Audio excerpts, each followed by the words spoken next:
សូមអនុញ្ញាតស្វាគមន៍មកកាន់ពិធីសម្ពោធបើកលក់ជាផ្លូវការគម្រោងឯករបស់ក្រុមហ៊ុន Bunli Development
មូលហេតុដែលយើងបានដាក់ឈ្មោះគម្រោងថាឯក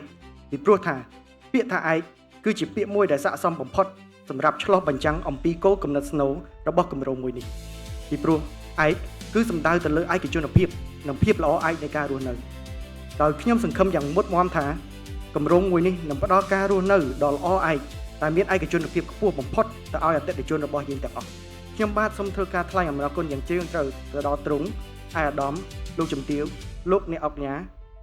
លោកស្រីនិងភ្ញៀវកិត្តិយសទាំងអស់ជាពិសេសទៅដល់វត្តមានរបស់អាយដាមសេងទៀងនិងលោកជំទាវដែលបានផ្ដល់កិត្តិយសដ៏ថ្លៃថ្លានិងចំណាយពេលវេលាដ៏មានតម្លៃក្នុងការចូលរួមកម្មវិធីសម្ពោធជាផ្លូវការរបស់គម្រោងឯកដោយក្រុមហ៊ុន Bunli Development យើងនៅតែដំណើរការបានដោយសារអីបាទដោយសារអតិថិជនជឿជាក់ទៅលើគម្រោងរបស់យើងដោយអគ្គនាយកក្រុមហ៊ុនគាត់លើកមិញអញ្ចឹងបាទហើយខ្ញុំក៏សូមផ្ដាំផ្ញើដែរសំខាន់បំផុតគុណភាពសំណង់យើងធ្វើម៉េចឲ្យមានគុណភាពល្អការលក់ដូររបស់យើងនេះឲ្យវាមានគេហៅថាទំនាក់ទំនងល្អជាមួយនឹងអតិថិជនទើបគម្រោងយើងវាដំណើរការ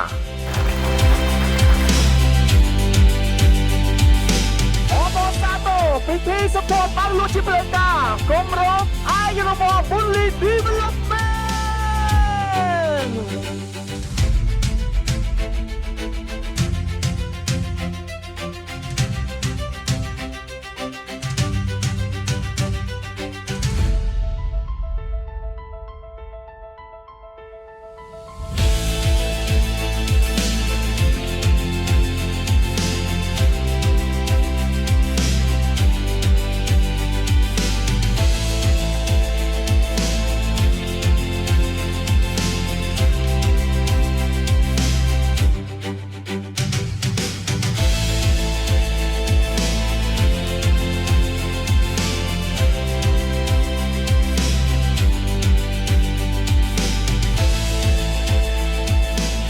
ងលសុដានី